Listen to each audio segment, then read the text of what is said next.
A las 9:03 de la mañana, Marta Ibáñez entró al First Plains Bank con las manos abiertas por el frío y su hijo de 6 años pegado a la falda. 3 minutos tarde, eso bastó para que un hombre del banco mirara al niño y dijera algo que le heló la sangre.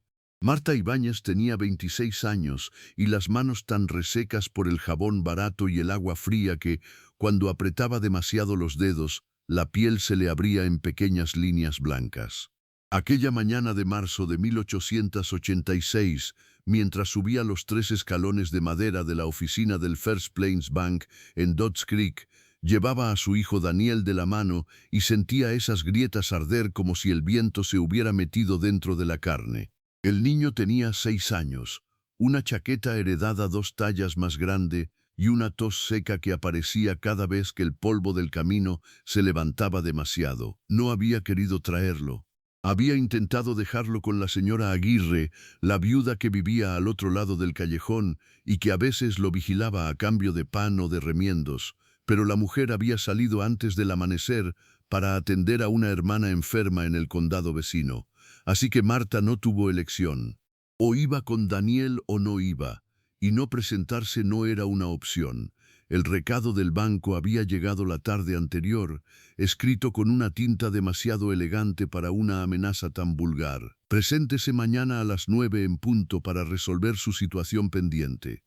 Último, habéis o punto asterisco asterisco. Resolver.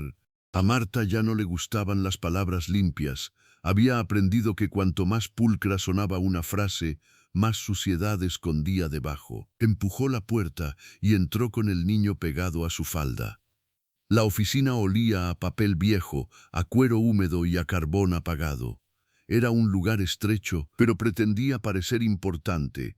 Mostrador alto de roble, ventanilla con barrotes, 2 escritorios al fondo, una estufa negra junto a la pared y un reloj redondo que hacía un ruido seco, insistente, como si marcara no el tiempo, sino la paciencia de los hombres que prestaban dinero y luego cobraban con intereses tierra o sangre. Daniel levantó la vista hacia ella. «Mamá, ¿nos vamos a tardar mucho?» Marta le apretó la mano con suavidad. «Si te portas quieto, no», lo dijo sin convicción. En realidad no sabía cuánto iban a tardar, ni qué clase de humillación la esperaba al otro lado del cuarto. Solo sabía que el último pago del préstamo de su difunto marido no había llegado, no podía llegar. Desde noviembre apenas conseguía trabajo lavando ropa ajena, cosiendo sacos de harina y limpiando la cocina de la pensión por unas monedas que nunca alcanzaban.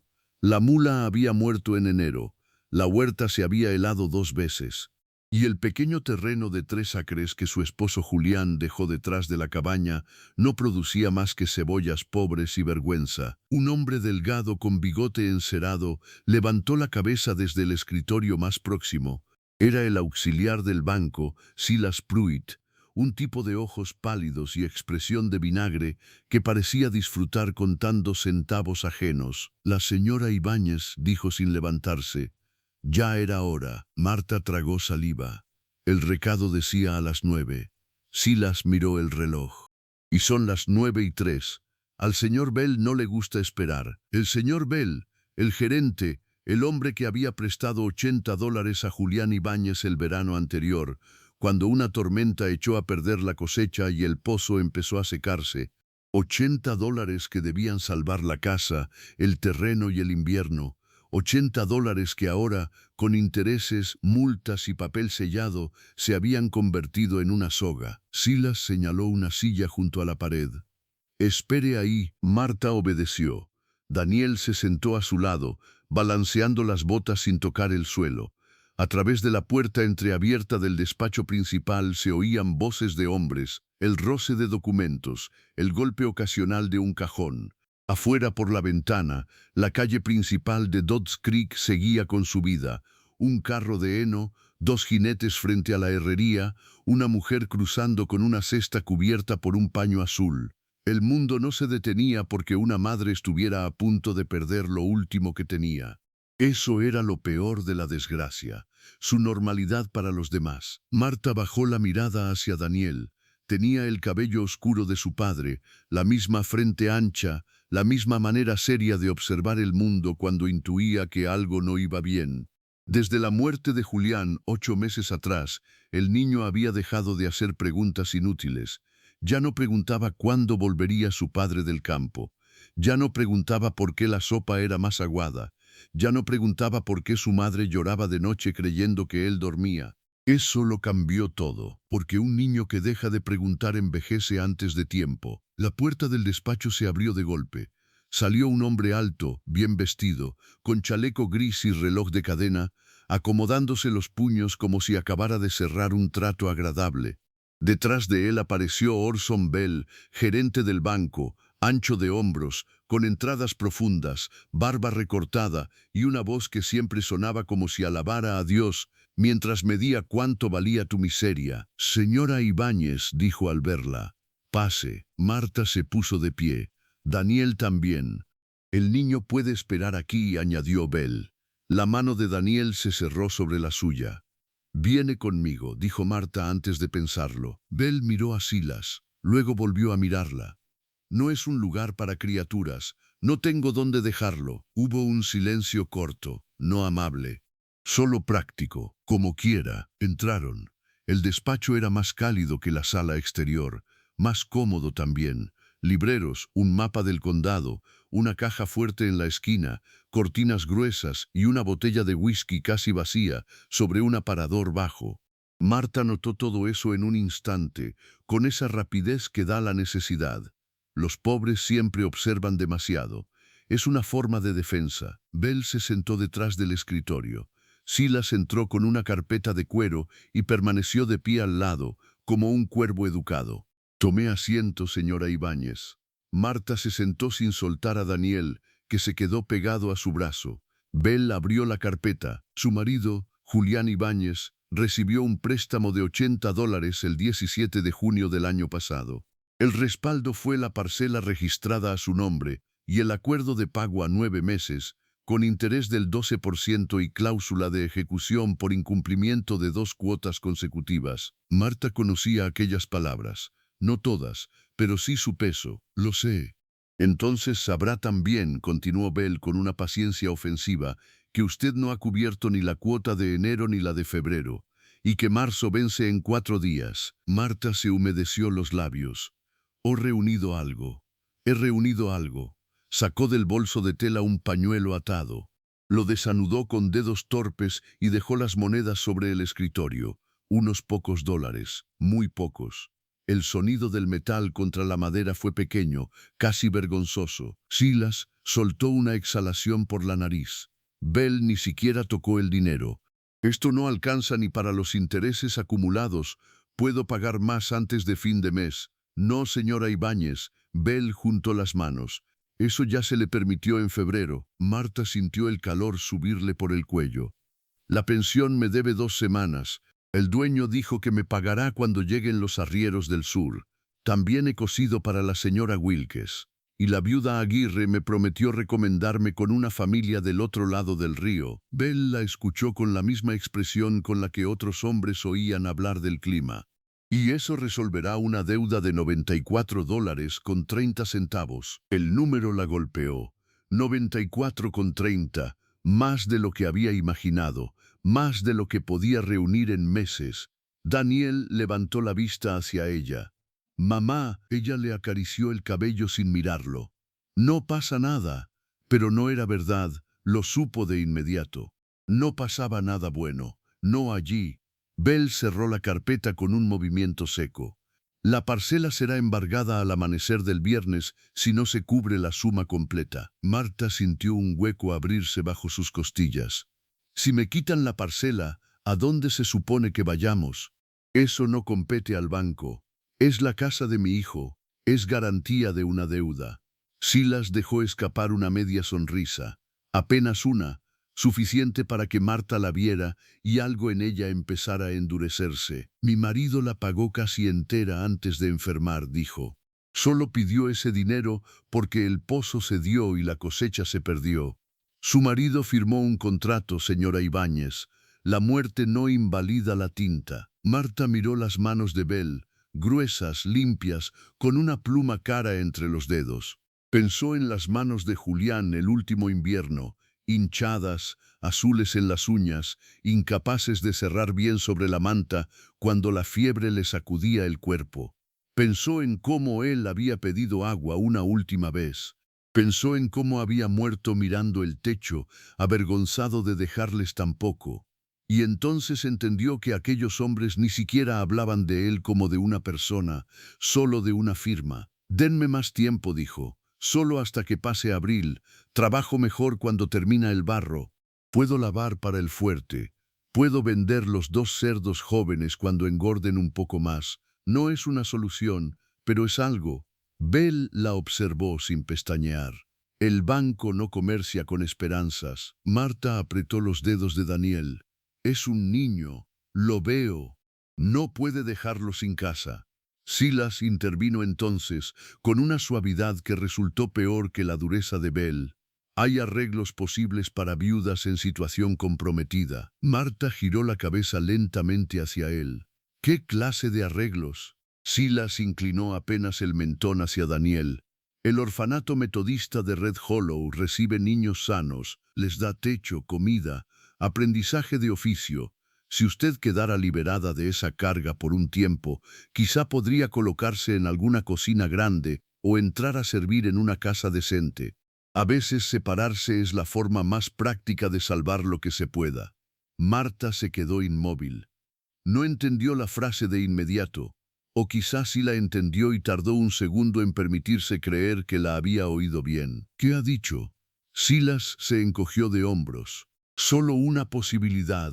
Daniel se pegó más a ella. «Mamá», y fue en ese instante, con la voz pequeña del niño rozándole el costado, cuando Marta sintió que algo dentro de su pecho dejaba de suplicar y empezaba a temblar de rabia. Marta no respondió de inmediato. No podía. Si abría la boca demasiado pronto, quizá gritaría, quizá se pondría de pie y volcaría el escritorio, o le arrancaría a Silas aquella media sonrisa de la cara con las uñas agrietadas. En lugar de eso, respiró una vez, luego otra. Sintió a Daniel aferrado a su falda, pequeño y tenso, como un animalito que oye venir la tormenta antes que los demás. «No vuelva a hablar de mi hijo de esa manera», dijo al fin. Su voz salió baja, demasiado baja. Eso hizo que los 2 hombres la miraran con más atención. Silas ladeó la cabeza. «Señora Ibáñez, no pretendía ofenderla, solo hablo de soluciones reales. Mi hijo no es una carga que pueda dejarse en un mostrador. No he dicho eso, lo ha dicho peor». Bell levantó una mano, cansado ya de la incomodidad. «Basta, nadie está obligando a nadie a nada. El señor Pruitt solo ha mencionado una alternativa común en casos de insolvencia severa». «¿Común?». Marta lo miró con incredulidad. «¿Para ustedes quizá? ¿Arrancar a un niño de su madre y llamarlo trámite?». Bell endureció el gesto. «Controle el tono. Controle usted su vergüenza». Daniel levantó la vista hacia ella. Sus ojos oscuros estaban muy abiertos. Marta se dio cuenta de lo que acababa de hacer. Una mujer sola no hablaba así en un banco, no a hombres con papeles, sellos y amigos en el juzgado. Pero ya era tarde. Algo había cambiado. Algo que no iba a volver atrás. Silas dio un paso hacia el escritorio. «Señor Bell, quizá esto no esté conduciendo a nada útil». «No», dijo Marta, poniéndose de pie. «Lo útil terminó cuando ustedes decidieron que mi hijo podía cambiarse por comodidad». Bell también se levantó, más por autoridad que por necesidad. «Si sale por esa puerta sin resolver nada, el embargo seguirá su curso. Entonces seguirá, y el alguacil irá el viernes al amanecer. Entonces iré a esperarlo despierta». Bell la observó un instante. No vio sumisión, vio cansancio, sí, hambre quizá, desesperación sin duda, pero también algo más peligroso. Una clase de dignidad que los hombres como él detestaban porque no podían tasarla. «Piénselo bien, señora Ibáñez», dijo con frialdad. «No siempre se ofrece una salida». Marta tomó la mano de Daniel. «Usted no ha ofrecido una salida, ha ofrecido una mutilación», y salió. Atravesó la sala exterior sin mirar a nadie. ni a Silas, que se quedó detrás murmurando algo que no alcanzó a oír, ni al cliente que entraba justo entonces y se apartó al ver su cara, ni al reloj redondo que seguía marcando los segundos como si el mundo no acabara de volverse un poco más miserable. Afuera, la luz de la mañana le golpeó los ojos. El viento arrastraba polvo por la calle principal y el sonido de una carreta le llegó desde la herrería. Todo seguía en su sitio. El mundo seguía respirando, pero ella sentía el pulso desbocado, las piernas flojas, la garganta cerrada como si hubiera tragado ceniza. Daniel no habló hasta que doblaron la esquina de la botica. «Mamá, ¿me van a llevar?» Marta se detuvo en seco. Aquella era la pregunta que más había temido. No la deuda, no el alguacil, no la pérdida de la parcela. Esa, la pequeña voz de su hijo poniendo forma al horror, se arrodilló frente a él. Le acomodó la chaqueta demasiado grande, le apartó un mechón de pelo de la frente. «Escúchame bien, Dani, mírame». El niño la miró. «Nadie va a separarnos». Pero ese hombre dijo, «Ese hombre no manda sobre mi corazón, ni sobre ti. ¿Me oyes?» No estaba sola, ya no, no del todo, porque aunque no tuviera dinero ni papeles ni amigos en el banco, todavía tenía una cosa que aquellos hombres no entendían. Una madre arrinconada puede volverse más peligrosa que la vergüenza. Daniel tragó saliva. «¿Lo prometes?» Marta le puso una mano en cada mejilla. «Te lo prometo». Él asintió, pero no parecía tranquilo. Solo había decidido creerle, y eso dolía más. La fe de los niños era un peso enorme cuando una mujer apenas podía sostenerse a sí misma. Siguieron caminando hasta la tienda de la costurera. La dueña, la señora Wilkes, estaba en la puerta sacudiendo un paño de hilo cuando las vio venir. Era una mujer huesuda, de nariz afilada y ojos más generosos de lo que su boca severa sugería. «Vaya cara traes, Marta». Marta intentó pasar de largo. «Luego le cuento». «No, ahora». Había algo en el tono de la mujer que no admitía fuga. Marta vaciló. Luego dejó escapar el aire que llevaba conteniendo desde el banco. «Nos embargan el viernes». La señora Wilkes apretó los labios. «¿Cuánto?» 94,30. La costurera soltó una maldición baja. «Es una locura, lo sé. ¿Y Bell no aceptó más tiempo?» Marta soltó una risa seca. Bell aceptaría vender su madre por una cláusula bien escrita. La señora Wilkes miró a Daniel. Luego abrió la puerta. «Entren». El interior olía a almidón, tela limpia y aceite de lámpara. Había vestidos a medio coser sobre dos maniquíes, cajas de botones, rollos de algodón apilados y una mesa grande junto a la ventana donde trabajaban los encargos. Marta conocía aquel lugar bien. Había pasado noches enteras allí ayudando a rematar dobladillos a cambio de unas monedas y sobras de tela para remendar la ropa de Daniel. La señora Wilkes le señaló una silla. «Siéntate antes de caerte». Marta obedeció. Daniel se quedó de pie junto a ella con el caballo de madera en el bolsillo interior de la chaqueta. Un juguete viejo, tallado por Julián el invierno anterior, cuando todavía creían que la primavera arreglaría algo. La costurera se apoyó en la mesa. «Dímelo todo». Marta lo hizo. No de manera elegante, no de corrido, a trozos. El monto, el viernes, la sugerencia de Silas, la palabra orfanato dicha como si fuera una medicina y no una herida. Mientras hablaba, la cara de la señora Wilkes se fue endureciendo. «Ese cerdo flaco», murmuró al final. «Siempre supe que Pruitt tenía el alma torcida. No importa su alma, importa que tienen el papel. El papel no siempre gana. En Dodge Creek casi siempre». La mujer guardó silencio un momento. Luego fue hacia una lata de galletas, la abrió y le tendió una a Daniel. «Ve al patio trasero, muchacho. Hay un gato naranja durmiendo sobre los sacos. Si consigues que no te arañe, quizá te adopte». Daniel miró a su madre. «Ve», dijo Marta. Cuando el niño salió, la señora Wilkes bajó la voz. «Hay una posibilidad». Marta la miró sin esperanza. Ya no le quedaba mucha. «¿Cuál?» «El juez de paz no. Ese hombre cena con Bell una vez por semana. el alguacil menos, pero el registro de tierras del condado lo lleva Ezra Colton, y Ezra detesta a Bell desde que el banco le quitó la herrería a su hermano por un retraso de 10 días. ¿Y eso de qué me sirve? De que si hubo alguna irregularidad en la suma, en los intereses o en el respaldo del préstamo, Ezra podría verla. Marta negó despacio. Julián firmó. Sí, pero firmar no convierte todo lo demás en limpio. La frase quedó flotando entre las telas y el polvo fino que entraba por la ventana. Algo había cambiado. No era mucho, pero era un comienzo. No tengo copia del contrato, dijo Marta. Bell sí la tiene. ¿Y no me la dará? Quizá no haga falta. ¿Recuerdas la fecha exacta? 17 de junio. ¿Y el monto? 80. ¿80? La señora Wilkes asintió pensando. Ezra guarda copia de registro de garantía cuando hay tierra de por medio, no del contrato completo, pero sí del respaldo y las condiciones declaradas. Si Bell infló algo después de la muerte de Julián, ahí podría verse. Marta apretó las manos. ¿Por qué me ayuda? La costurera la miró como si la pregunta la irritara. Porque tengo ojos, y porque una mujer con un niño no debería pelear sola contra un banco. Marta no sabía qué decir, no sabía qué hacer con la bondad cuando llegaba sin precio.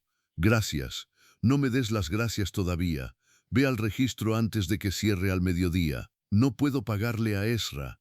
No te ha dicho nadie que vayas a comprarle. Ve a pedirle que mire. A veces la gente decente todavía existe, aunque en este pueblo haya que escarbar para encontrarla. Marta se puso de pie. Sus piernas seguían débiles, pero ya no por lo mismo. Ahora había tensión, urgencia, un hilo al que aferrarse. Y Daniel, déjalo conmigo una hora. Le daré sopa y lo pondré a ensartar botones si se pone demasiado curioso. Marta vaciló. No quiero abusar. Abusa cuando haga falta. Ya veremos lo demás mañana. Aquella frase, dicha con brusquedad, estuvo a punto de desarmarla más que cualquier ternura. Marta salió al patio trasero a buscar a Daniel. Lo encontró agachado frente al gato naranja, hablándole en susurros solemnes mientras el animal fingía no escucharlo. Tengo que hacer un recado, le dijo. Te quedas aquí un rato con la señora Wilkes. El niño frunció el ceño. ¿Otra vez al banco? No, a otro sitio, uno mejor. ¿Puedo ir? Esta vez no. Daniel bajó la mirada, luego asintió. Ya era demasiado obediente para sus 6 años. Marta le besó la frente. Vuelvo pronto. Salió de nuevo a la calle, esta vez con paso más rápido. El registro de tierras quedaba 2 cuadras más allá del juzgado, en un edificio bajo de ladrillo con persianas verdes y un letrero torcido. Mientras caminaba, el viento levantó el bajo de su falda y le metió polvo en los tobillos. No importaba, nada importaba salvo llegar antes de que cerraran. Al doblar frente a la herrería oyó voces elevadas. 3 hombres estaban junto al abrevadero, discutiendo por el precio de unos novillos. Uno de ellos, ancho de espalda y con sombrero gris, se volvió apenas al sentir el alboroto de la calle. Sus ojos pasaron por encima de Marta solo un segundo, lo suficiente para notar su prisa, la cara demasiado blanca, las manos vacías de quien ya no tiene margen. Ella no se detuvo. Todavía no sabía quién era aquel hombre. Tampoco sabía que a veces el destino no entra con fanfarria. A veces solo levanta la vista. Desde un abrevadero polvoriento, ve a una mujer correr hacia una oficina pública con la desesperación cosida a la espalda y recuerda su cara demasiado tarde como para ignorarla. Marta llegó al registro sin aliento y empujó la puerta. Dentro olía a tinta, madera vieja y papeles húmedos. Detrás del mostrador, un hombre de barba entrecana levantó la vista desde un libro de cuentas. Cerramos en 20 minutos. Marta tragó aire. Entonces será mejor que me escuche rápido, señor Colton. Porque si no me ayuda hoy, el viernes mi hijo y yo no tendremos dónde dormir. Ezra Colton no respondió enseguida. Tenía unos 50 años, hombros anchos ya vencidos por los años de escritorio y unas gafas redondas que descansaban bajas sobre la nariz. Su barba gris estaba mal recortada, como si hubiera empezado a arreglarla y luego hubiera decidido que había cosas más urgentes que la simetría. Miró a Marta por encima del borde de aquellas lentes con una mezcla de cautela y cansancio, la expresión típica de un hombre al que le llevaban problemas todo el día y casi nunca soluciones. Eso depende de qué clase de ayuda esté pidiendo. Marta se obligó a respirar despacio. Quiero ver el registro de garantía del préstamo de mi marido, Julián Ibáñez, 17 de junio del año pasado. First Plains Bank. Ezra no se movió. Eso no es un documento público completo. No le pido el contrato entero, solo lo que conste aquí. ¿Y para qué? Porque el banco dice que debo $94.30 y yo necesito saber cómo 80 se convirtieron en eso antes de que me quiten la parcela al amanecer del viernes. El nombre del banco pareció cambiar algo, no mucho, solo un leve endurecimiento en la boca del hombre. Bell, no fue una pregunta. Sí. Ezra se quitó las gafas, las limpió con un pañuelo y volvió a ponérselas. ¿Su marido murió en noviembre? En julio. Eso lo hizo alzar la vista con más atención. Entonces la deuda corrió 8 meses sobre una viuda con un niño pequeño. Sí, y Bell le dio hasta esta semana. Sí, Ezra soltó un sonido breve, no exactamente una risa. Más bien el cansancio de quien confirma algo desagradable que ya sospechaba. Espere ahí, desapareció por una puerta lateral que daba a la sala de archivos. Marta oyó el arrastre de cajones, el golpe de madera, el roce de carpetas gruesas. El reloj de pared marcó 2 veces, afuera pasó una carreta y alguien gritó a un caballo.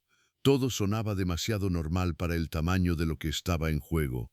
Cuando Ezra volvió, traía un libro de registro grande, de lomo agrietado, y una carpeta más delgada atada con cinta descolorida. Los dejó sobre el mostrador con cuidado. No puede llevarse nada, no puede copiarlo, pero puede leer lo que yo le permita. Marta asintió. Ezra abrió el libro, humedeció un dedo y pasó páginas hasta encontrar la entrada. Sus ojos recorrieron la línea una vez, luego otra. Después abrió la carpeta y sacó una hoja sellada.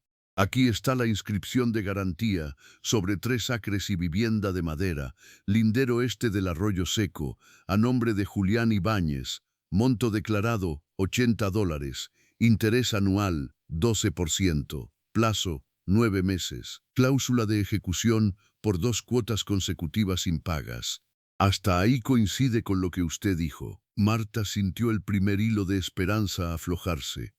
Entonces no hay nada. No he terminado. Ezra acercó más la hoja a la luz de la ventana. Frunció el ceño. Aquí hay una anotación adicional. No está en la tinta original.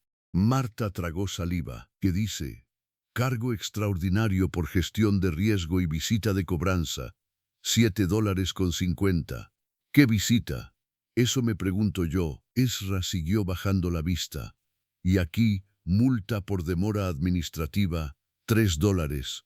Y aquí otra, ajuste de interés por reevaluación de garantía tras fallecimiento del titular. Marta tardó un segundo en comprenderlo. ¿Me están cobrando más porque Julián murió? Ezra levantó los ojos. Eso parece. ¿Eso es legal? El hombre se quedó callado. No es una buena palabra en este condado. ¿Es legal o no? Ezra se apoyó en el mostrador. No sin notificación adicional firmada o aceptada por la parte deudora. Y una viuda no hereda cargos inventados solo porque el banco decide que ahora corre más riesgo. Marta sintió un calor repentino subirle al pecho. Entonces Bell está inflando la deuda. Eso parece. ¿Puedo usar esto? Ezra miró la hoja otra vez. Podría si tuviera copia certificada o si yo declarara haber visto una irregularidad en mi propio registro. Entonces declárelo. No es tan simple. Para mí sí lo es. O habla usted o el viernes me echan con mi hijo a la calle.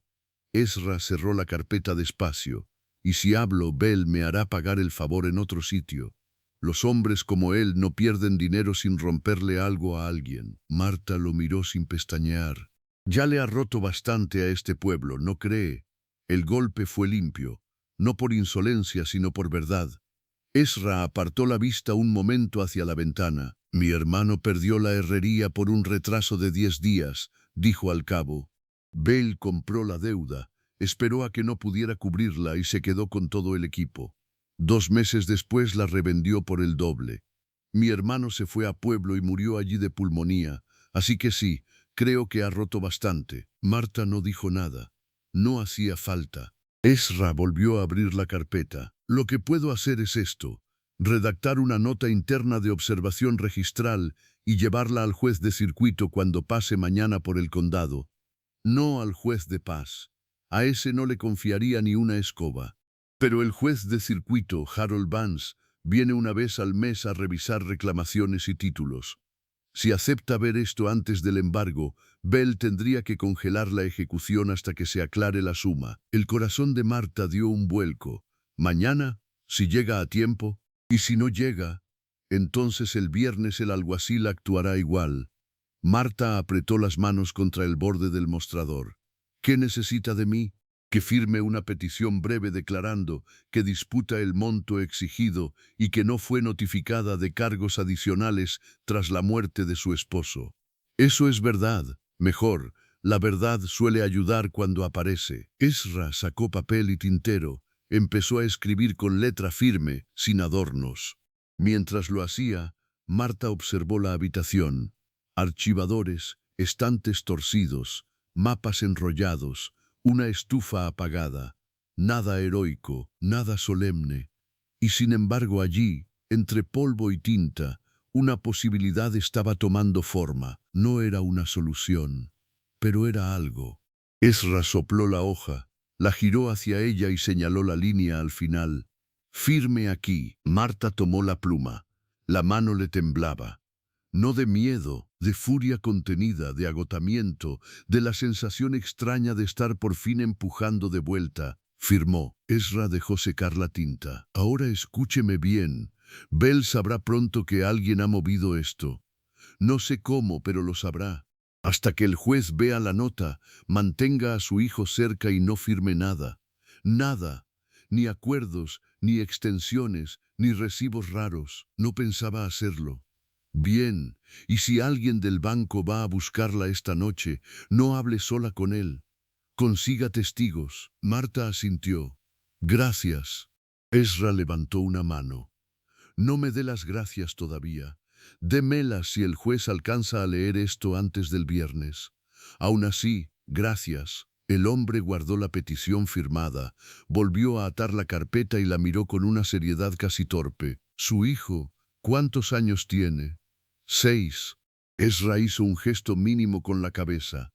No deje que nadie la haga creer que entregarlo es una salida. La frase la golpeó más hondo de lo que esperaba, porque venía de un hombre que sabía exactamente qué clase de mundo permitía esas sugerencias. No lo haré. Bien, entonces pelee. Marta salió del registro con el pulso todavía acelerado, pero distinto. Ya no era solo pánico.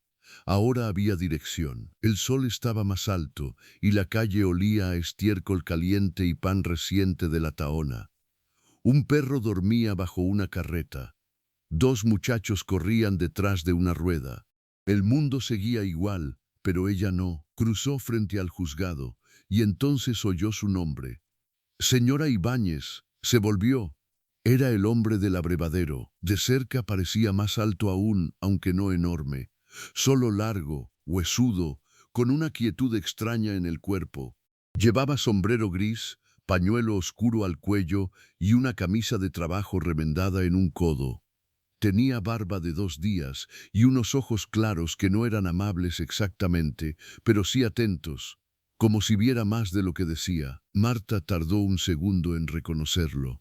Lo había visto alguna vez en Dodge Creek, no en el banco, no en la iglesia, cerca de la herrería quizá, o descargando sacos frente al almacén de pienso. Sí, el hombre se quitó el sombrero. Me llamo Tom Barrett. Trabajo con McNally en el cargadero del ferrocarril. Ella esperó. No estaba para cortesías. Don miró de reojo hacia el registro.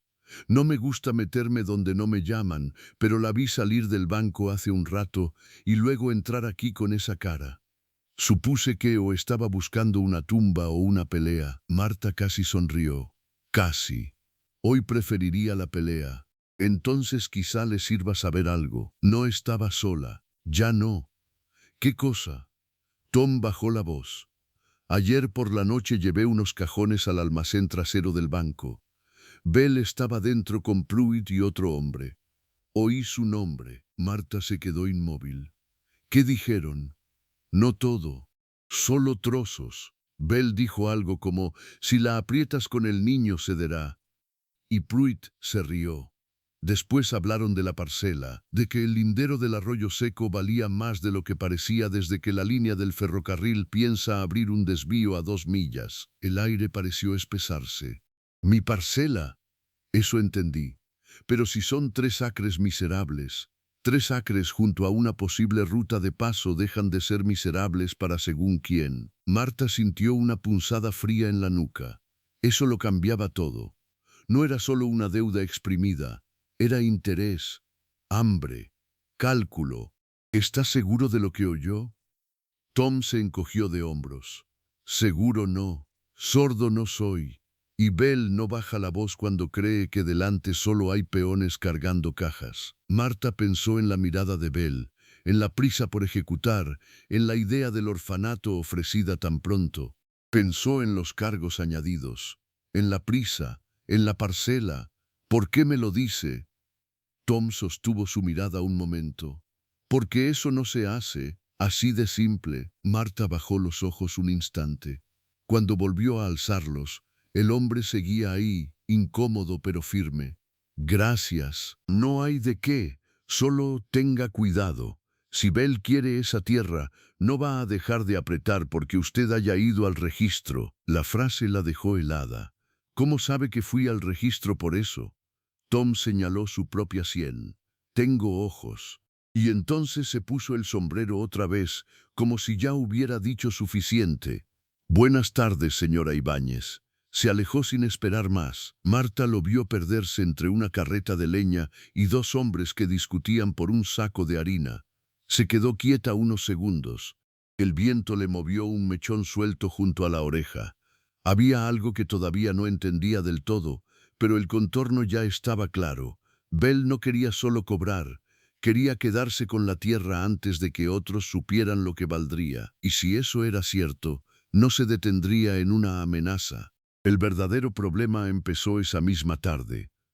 Cuando Marta volvió a la tienda de la costurera, encontró a Daniel sentado junto a la mesa grande, ensartando botones rojos en un hilo con una concentración feroz. La señora Wilkes levantó la vista al verla entrar. Bueno, Marta cerró la puerta tras de sí. Puede que haya una forma de frenarlo, le contó todo. Ezra, la anotación, los cargos falsos, el juez de circuito, y al final, lo que Tom Barrett había oído sobre el desvío del ferrocarril. La cara de la señora Wilkes cambió.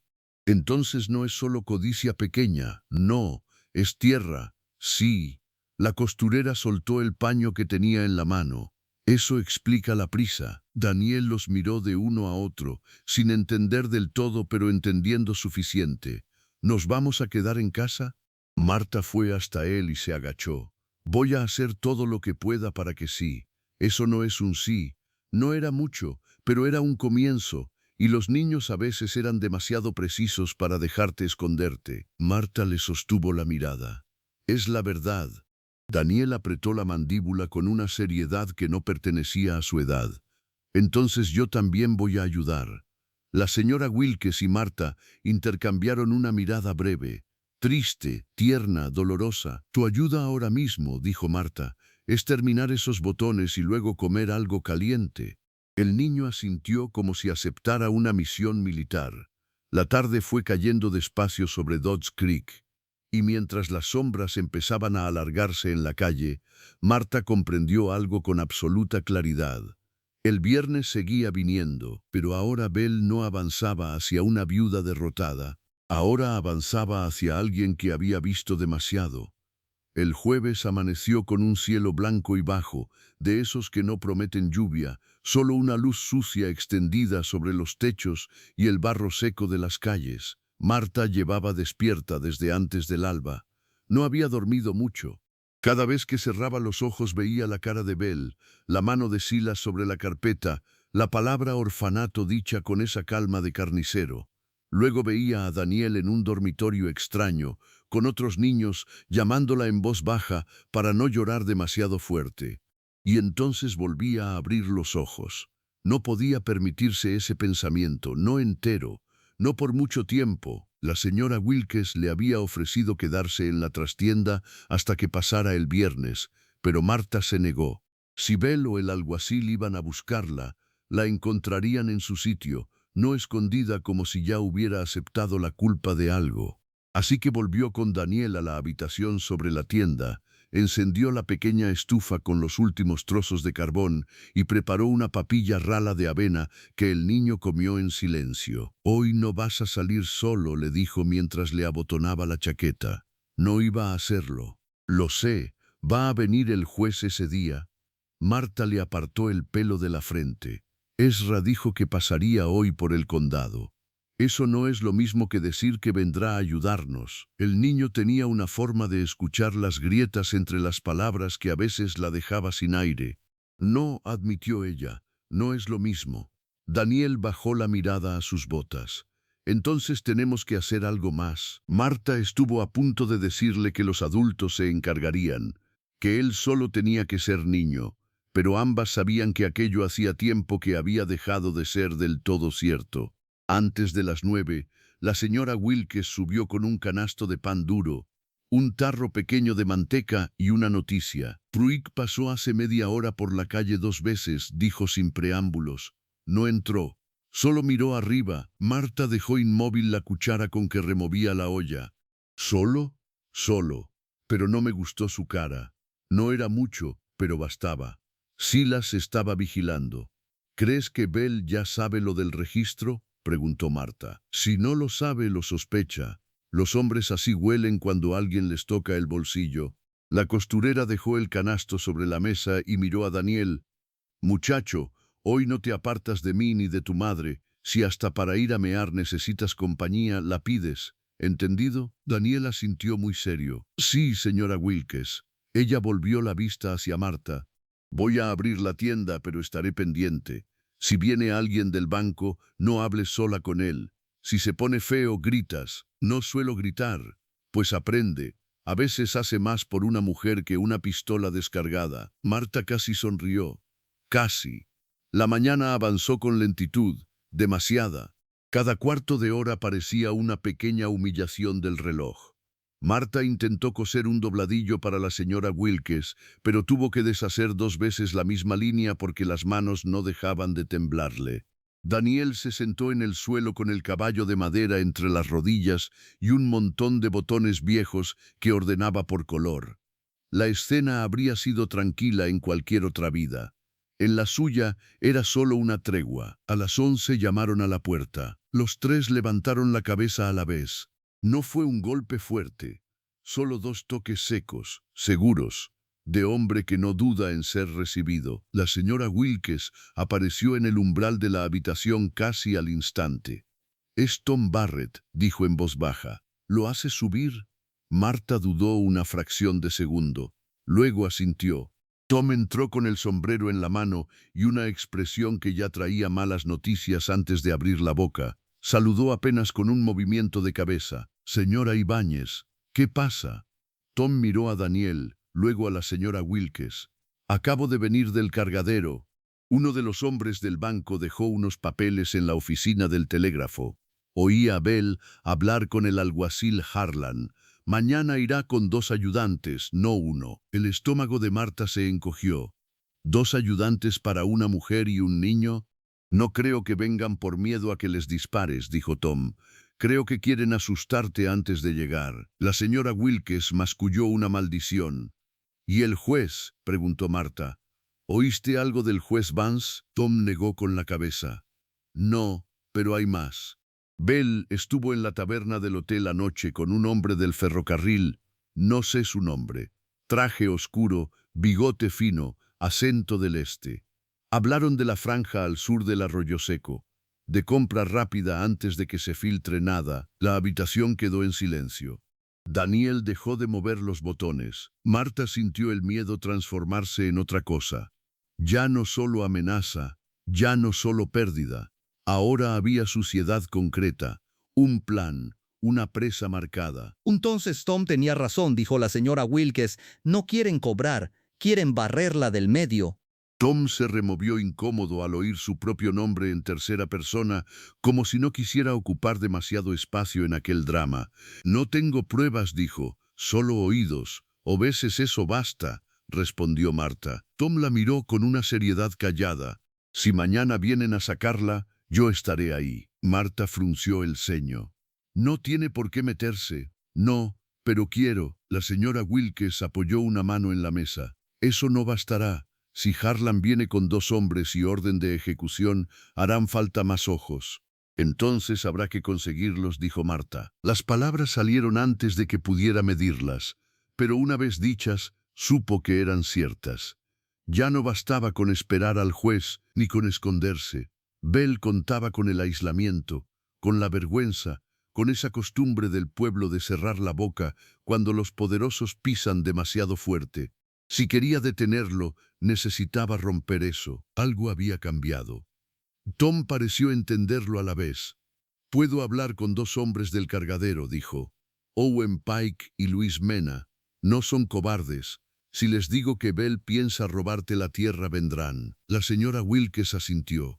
Yo puedo hablar con Martha Sullivan, la mujer del predicador, y con Ruth Hensley, de la pensión. Si hay ruido suficiente, otras saldrán a mirar.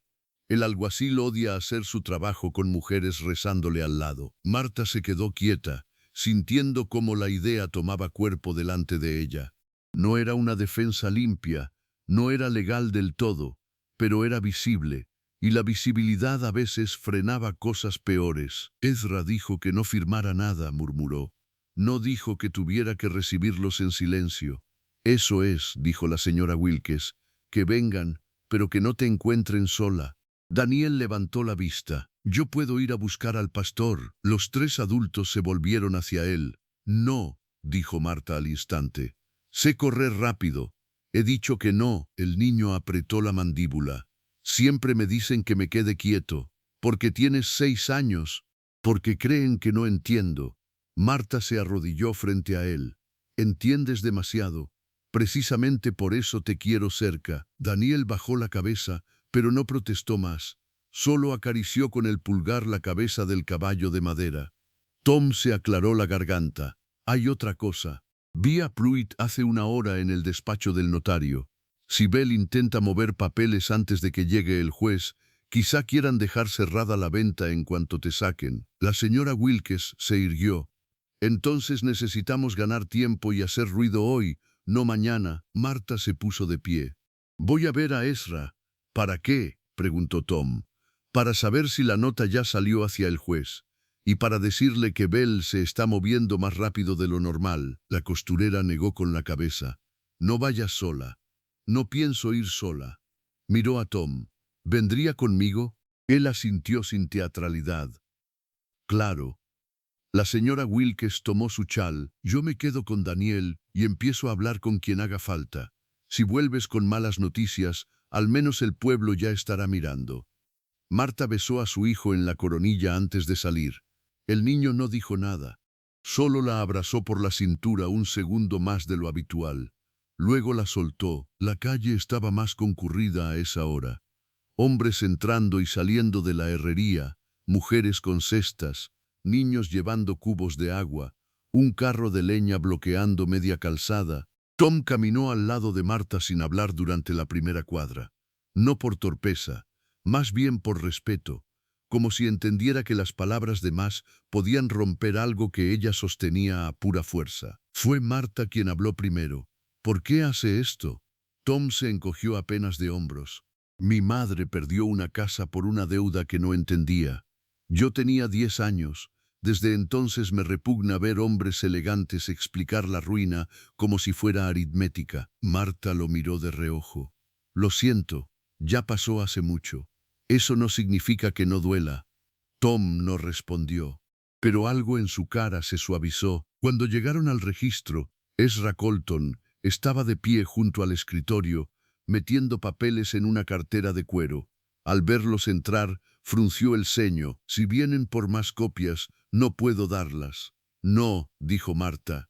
Vengo porque Bell ya se mueve. Habla con el alguacil, con el notario y con un hombre del ferrocarril. Creo que quiere cerrar todo antes de que el juez vea su nota. Ezra dejó la cartera sobre el mostrador. Maldita sea, Tom se quitó el sombrero. Yo oí parte de eso esta mañana. Ezra miró de uno a otro y tomó una decisión. La nota ya salió. Un muchacho la llevó hace una hora a la posada del Camino Norte. Vance suele detenerse allí antes de entrar al pueblo. Si Dios quiere, la leerá esta tarde. Marta cerró los ojos un instante. No era alivio, todavía no, pero sí movimiento. ¿Y si Bell intenta ejecutar igual? Si Vance alcanza a verla y considera razonable la disputa, enviará una orden de suspensión provisional. El problema es que eso depende de que llegue a tiempo y de que no lo entretengan en otro asunto. Tom apoyó una mano en el mostrador. ¿Puede Bell saber que usted envió esa nota? Ezra bufó. Bell sabe demasiadas cosas, pero no puede probarlas todas. Aún así, miró a Marta. No contaría con que se quede quieto. Hubo un silencio breve. Entonces necesito preguntarle algo, dijo Marta. Si mañana viene Harlan con la orden vieja y sin suspensión nueva, ¿puedo negarme a firmar entrega de posesión? Sí, ¿y puede sacarme igual? Ezra la sostuvo con la mirada. Sí, entonces la ley no sirve de mucho. No siempre llega a tiempo, pero si consigues testigos de que la ejecución se hizo con monto impugnado y sin esperar la revisión del juez, Bell podría pagarlo después. Marta soltó una risa amarga. Después no me devuelve la noche en la calle con un niño. Ezra no tuvo respuesta para eso. Tom habló entonces. ¿Y si mañana hay mucha gente mirando? Ezra alzó una ceja. ¿Mucha cuánta? La suficiente para que Harlan se piense dos veces arrastrar a una viuda delante del pueblo. Ezra se quedó quieto. Luego, muy lentamente asintió. Eso podría no detener la orden, pero sí volverla más torpe. Y la torpeza da tiempo. No era mucho, pero era algo. Marta apoyó las manos en el borde del mostrador. Notó que seguían agrietadas, rojas, ásperas, manos de mujer cansada, manos de madre, no de heroína, y sin embargo allí estaban, sosteniéndola. Entonces eso haremos. Ezra abrió un cajón, sacó una hoja en blanco y escribió algo rápido. Tome esto. Es una constancia de que presentó disputa registral hoy a las 11:42. No tiene gran poder, pero si mañana Harlan quiere hacerse el sordo, póngasela delante de la cara. Marta tomó el papel como si fuera algo frágil y precioso. Gracias, no me dé las gracias. Haga que valga. Salieron otra vez a la calle. El aire había cambiado, no por el clima, por la hora, por esa tensión rara que se siente en los pueblos pequeños cuando algo está a punto de romperse y todavía nadie sabe si será un vidrio o una costumbre. A media cuadra del registro, Tom se detuvo. Voy al cargadero. Y yo a la tienda. Si esta noche pasa algo, mande a buscarme. Vivo detrás del establo de McNally. Marta asintió. Lo haré. Él vaciló apenas. No está sola, señora Ibáñez. La frase fue sencilla, sin adornos, pero la acompañó todo el camino de vuelta. Cuando entró en la tienda de la costurera, encontró a la señora Wilkes con dos mujeres más, Marta Sullivan, redonda y firme como una campana de iglesia, y Ruth Hensley, la dueña de la pensión, una mujer alta de pelo oscuro recogido en un moño severo. Daniel estaba sentado entre rollos de tela con una taza de leche en las manos. Las tres se volvieron al verla. Bueno, dijo Ruth sin rodeos, parece que mañana tendremos visita. Marta miró a la señora Wilkes. Ha sido rápida. Cuando una mujer puede perder su casa por culpa de un banco ladrón, el café corre más ligero. Marta Sullivan se acercó y tomó las manos de Marta entre las suyas. No dejaré que te saquen sola. Mi esposo tampoco. Ruth asintió. Y en la pensión tengo 6 viajeros y 2 carreteros que odian a Bell desde hace años. Si hace falta llenar la calle, la llenamos. Marta sintió que algo se aflojaba dentro del pecho.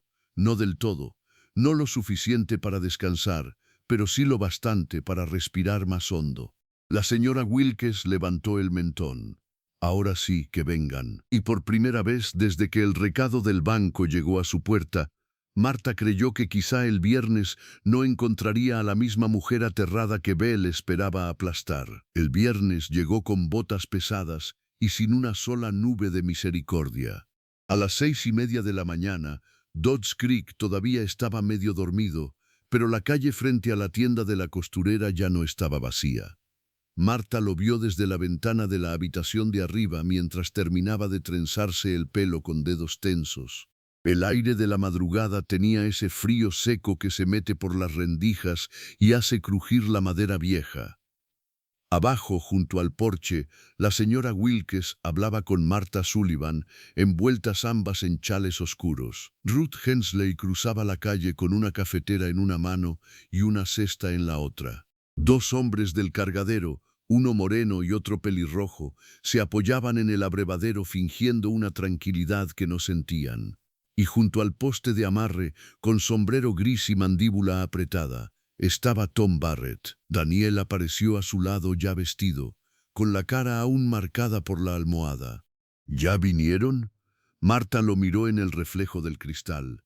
Todavía no. El niño se acercó a la ventana y vio la gente abajo. Sus ojos se abrieron un poco. Hay muchos. Sí. ¿Vinieron por nosotros? Marta se arrodilló frente a él y le acomodó el cuello de la camisa. Vinieron para que nadie nos toque a escondidas. Daniel asintió despacio.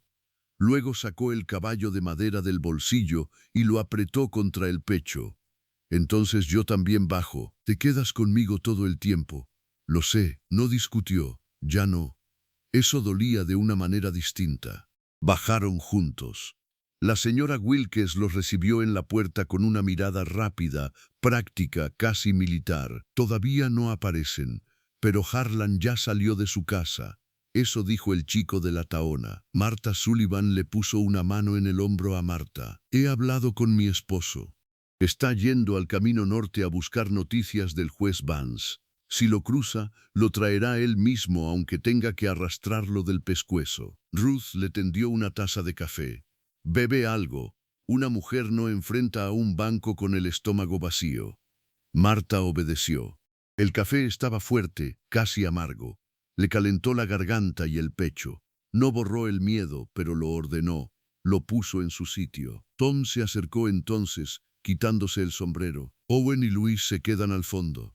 Si Harlan intenta entrar por detrás, no podrá. Marta lo miró. Gracias. Tom hizo un gesto mínimo. No me des las gracias todavía. Eran casi las 7:15 cuando el primer carruaje apareció al final de la calle. No era el del juez, era el del alguacil Harlan. Venía despacio, como si quisiera que todos tuvieran tiempo de verlo llegar. Dos ayudantes montaban detrás, uno ancho de cuello rojo y otro más joven con cara de estar incómodo ya antes de empezar. Harlan iba erguido en el asiento, con la estrella en el pecho y una carpeta de cuero en la mano. Al ver la gente reunida, tiró de las riendas y el caballo resopló. La calle entera pareció contener el aliento. Marta dio un paso al frente con Daniel pegado a su falda. Llevaba en el bolsillo del delantal la constancia de Ezra y las manos heladas, aunque el café aún le quemaba el estómago. Harlan bajó del carruaje. Miró primero a la multitud, luego a Marta. Señora Ibáñez, alguacil. Sus ojos recorrieron a Tom, a las mujeres, a los hombres del cargadero, al pequeño grupo que empezaba a reunirse más allá de la calle. Los curiosos siempre llegaban pronto cuando la injusticia olía a espectáculo. Traigo orden de ejecución por impago de deuda y entrega de posesión del inmueble registrado a nombre del difunto Julián Ibáñez. Marta sintió a Daniel aferrarse a ella. Disputé el monto ayer ante el registro del condado, dijo, sacando el papel del bolsillo. Aquí está la constancia. El juez de circuito debe verla antes de que proceda. Harlan tomó la hoja, la leyó por encima y frunció el ceño. Esto no es una suspensión. No, pero prueba que el monto está impugnado. Mi orden sigue vigente. Hundió un paso adelante. Y el pueblo está mirando. Uno de los ayudantes se removió incómodo. Harlan devolvió el papel a Marta. «No me diga cómo hacer mi trabajo, Barrett». Pon no levantó la voz. «Entonces hágalo limpio». Ruth Hensley habló desde detrás de Marta, y en voz alta, para que todos entendamos por qué un banco necesita 3 hombres armados para sacar a una viuda con un niño. Un murmullo recorrió la calle. Harlan apretó la mandíbula. «No vine a discutir». Marta Sullivan se adelantó un poco, con la Biblia cerrada entre las manos. «Pues tendrá que hacerlo si quiere pasar por encima de nosotras». La frase quedó suspendida, increíble y firme. Varias mujeres más, que Marta ni siquiera había visto llegar, se acercaron al porche. La esposa del herrero, la panadera, 2 muchachas de la pensión. No eran guerreras, no tenían rifles, pero estaban allí, y eso lo cambiaba todo. Harlan miró alrededor y debió entenderlo. No era solo una ejecución ya, era una escena, un error visible, algo que podía contarse después. «Señora Ibáñez», dijo con tono controlado, «no deseo usar la fuerza, yo tampoco deseo quedarme sin casa por una deuda inflada. Ese asunto es entre usted y el banco. No, ahora es entre usted y su conciencia». Aquello hizo que algunos hombres del fondo soltaran un resoplido. Harlan enrojeció apenas. «No me provoque, no lo estoy provocando. Le estoy diciendo la verdad». Uno de los ayudantes dio un paso hacia el porche. Pon se movió al instante, no lo tocó. Solo se interpuso lo suficiente para obligarlo a detenerse. «Ni se te ocurra ponerle una mano encima», dijo. El joven ayudante retrocedió un poco, no por miedo a Tom, sino por la calle entera observándolo. Entonces se oyó una voz nueva. «Y será mejor que tampoco se le ocurra a usted, alguacil». «O la buta usted». Todos se volvieron. El reverendo Sullivan venía casi trotando desde el extremo norte de la calle, con el abrigo mal abrochado y el sombrero torcido. A su lado, en un carruaje cubierto de polvo del camino, iba un hombre mayor de bigote blanco, traje oscuro y expresión de pocos amigos, Harold Vance, juez de circuito del distrito. Algo había cambiado, de verdad. Harlan se quedó inmóvil. Vance bajó del carruaje sin ayuda. Llevaba en la mano una hoja doblada, la nota de Ezra. «¿Qué significa esto, Harlan?», preguntó sin saludar a nadie más. «¿Por qué se dispone a ejecutar una orden sobre una cantidad impugnada y posiblemente alterada?» Harlan tragó saliva. «Su señoría, yo aún no había recibido». «Yo sí recibí esto al amanecer», lo interrumpió Vance, alzando la hoja. «Y he pasado por el registro antes de venir». El señor Colton fue muy claro respecto a las anotaciones posteriores a la muerte del titular. Bell apareció entonces desde el otro lado de la calle, como si hubiera brotado de entre las tablas del banco al oler el peligro. Venía con Silas detrás, ambos apresurados pero intentando fingir calma. «Su señoría», dijo Bell, «me temo que hay un malentendido administrativo.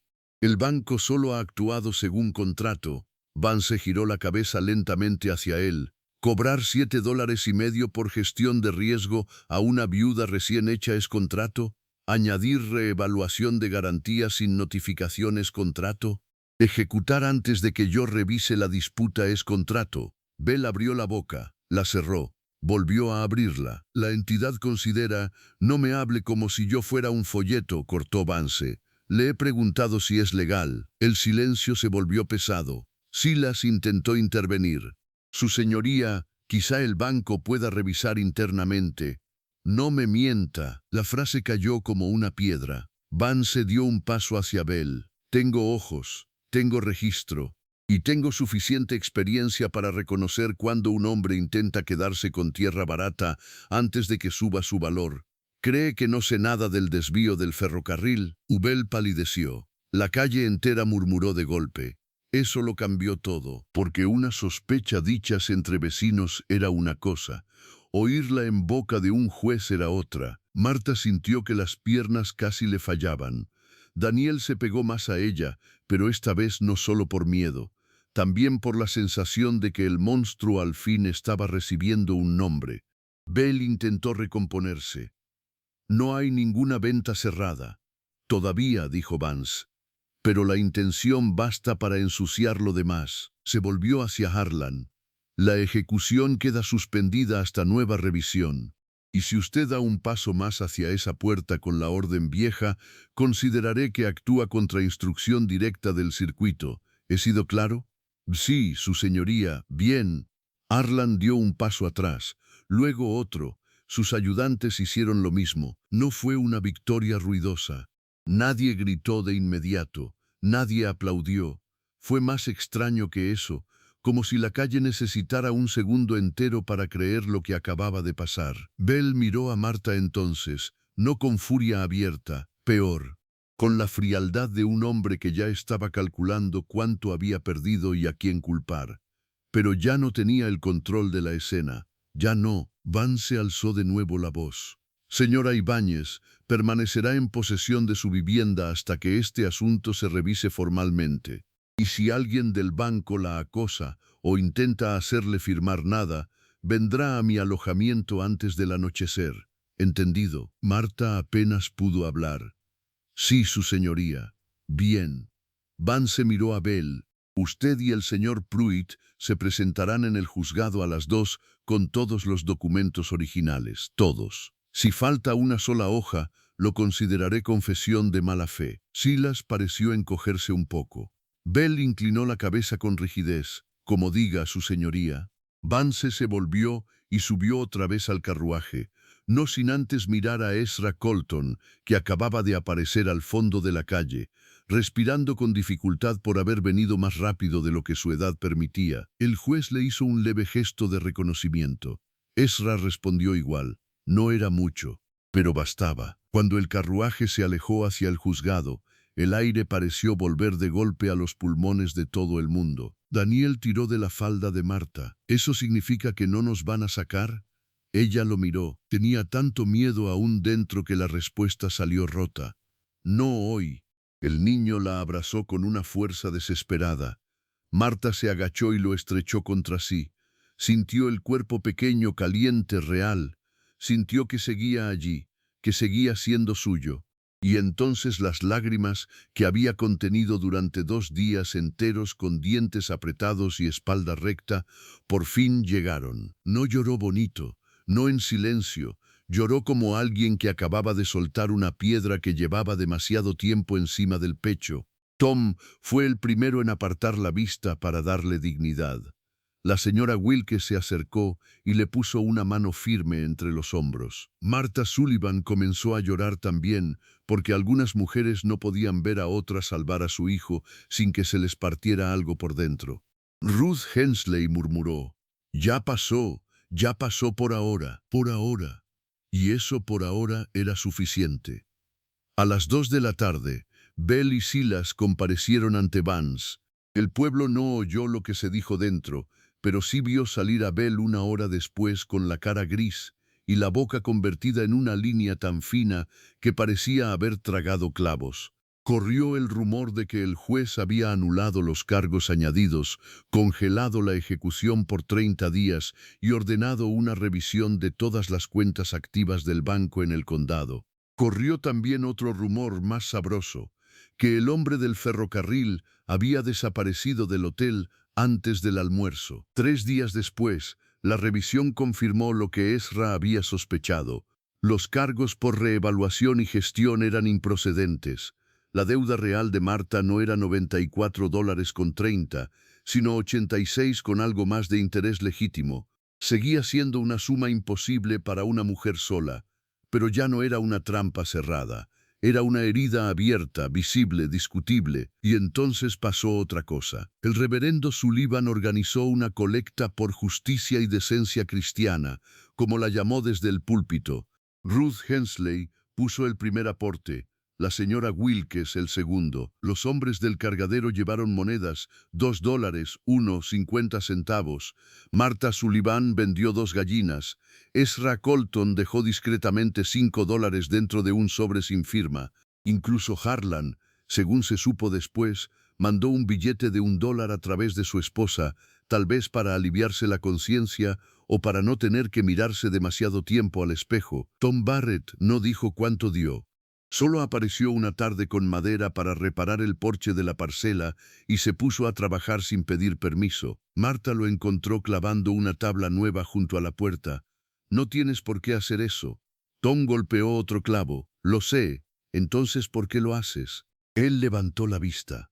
«Porque esta casa casi te la quitan hombres que nunca plantaron nada en ella.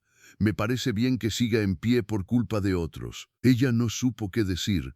No sabía qué hacer con una bondad tan callada. La colecta no pagó toda la deuda, pero pagó lo suficiente para negociar el resto en cuotas razonables bajo supervisión del juzgado. Bell fue obligado a aceptar. Un mes después, Silas Pruitt dejó Dodds Creek por motivos personales, aunque nadie creyó esa versión. Y para finales del verano, el banco ya no tenía el mismo olor de impunidad. Marta volvió a su parcela con Daniel la primera semana de abril. La casa era pequeña, tosca, con una ventana mal sellada y el techo aún necesitado de remiendos. Pero seguía en pie, el terreno seguía siendo suyo. El arroyo seco seguía allá al este, y el viento seguía entrando por la noche con el mismo silbido de antes. Solo que ahora, cuando Daniel corría hasta la cerca con el caballo de madera metido en el cinturón, lo hacía sabiendo que nadie vendría al amanecer a arrancarlo de allí. La primera noche de vuelta, cenaron pan, cebolla hervida y un poco de leche aguada. No era un banquete, pero Daniel miró alrededor, a la mesa coja, a la manta sobre la silla, al clavo donde colgaba la chaqueta de su padre, y sonrió. «Huele a nosotros». Marta tuvo que apartar la cara un segundo. «Sí», dijo, «huele a nosotros». Con el tiempo, las cosas no se volvieron fáciles, solo posibles. Marta siguió cosiendo para la señora Wilkes y lavando ropa para la pensión. Daniel creció. Se le fue afinando la tos. Aprendió a leer con libros prestados por Martha Sullivan y a contar con paciencia de Ezra Colton, que terminó tomándole cariño al muchacho. El huerto volvió a dar algo decente en otoño. Y cuando al fin llegó la noticia oficial de que el desvío del ferrocarril pasaría cerca del arroyo seco, el valor de la parcela subió de verdad. Esta vez, sin que Bell pudiera tragársela primero. Fue entonces cuando Tom Barrett apareció una tarde con el sombrero entre las manos y una pregunta en la boca. No fue una gran escena, no en la plaza, no en una tormenta, solo junto a la cerca, mientras Daniel perseguía una gallina y el sol caía sobre la tierra todavía cálida. «No quiero apresurarte», dijo Tom, «ni venir a ocupar un lugar que no me corresponde. Pero si alguna vez necesitas un hombre que trabaje esta tierra contigo y un compañero que sepa quedarse cuando se pone feo, me gustaría ser ese hombre». Marta lo miró largo rato. Habían pasado meses, lo suficiente para saber cómo trataba a Daniel, cómo hablaba cuando no quería impresionar a nadie, cómo se quedaba en silencio en los momentos correctos, lo suficiente para entender que no era rescate lo que ofrecía, era compañía. Y había una diferencia enorme. «No puedo prometer mucho», dijo ella al fin. Tom asintió. «No te estoy pidiendo mucho, solo la oportunidad». Marta miró a Daniel, que reía al otro lado del corral con las botas llenas de barro y la cara abierta al viento. Luego volvió a mirar al hombre que había estado allí cuando el alguacil llegó, cuando la calle miró, cuando el miedo aún tenía dientes. «Despacio», dijo. Tom sonrió apenas. «Despacio está bien, y en el oeste a veces un comienzo era todo». Un año después, Tom construyó un cobertizo nuevo junto a la casa. 2 años después, Marta aceptó casarse con él con una ceremonia pequeña en la iglesia, sin más lujo que flores silvestres y una camisa limpia. Daniel, ya de 8 años, se plantó al lado de Tom antes de la ceremonia y le preguntó en voz baja: «Si te casas con mi mamá, ¿te vas a quedar de verdad?» Tom se arrodilló para mirarlo a los ojos. «Mientras yo esté aquí, nadie te toca». Daniel lo estudió unos segundos, luego asintió. «Está bien, pero yo sigo quedándome con el caballo». Tom soltó una risa. «Trato hecho». Y así fue. La vida no devolvió a Julián. No borró el hambre pasada ni la vergüenza de aquellos días. No hizo que Marta olvidara el banco, ni la palabra orfanato, ni la manera en que una calle entera tuvo que ponerse de pie para que la ley recordara su deber. Lo perdido no volvió, pero algo nuevo había nacido, un hogar defendido, Un pueblo que por una vez eligió mirar, un niño que aprendió que su madre no se rindió, y una mujer que descubrió que la dignidad, cuando encuentra testigos, puede volverse más fuerte que el miedo. A veces la vida devolvía algo de lo que había quitado. No era el final que Marta había imaginado. Era mejor. Y eso, en aquellas tierras duras, era una forma de milagro.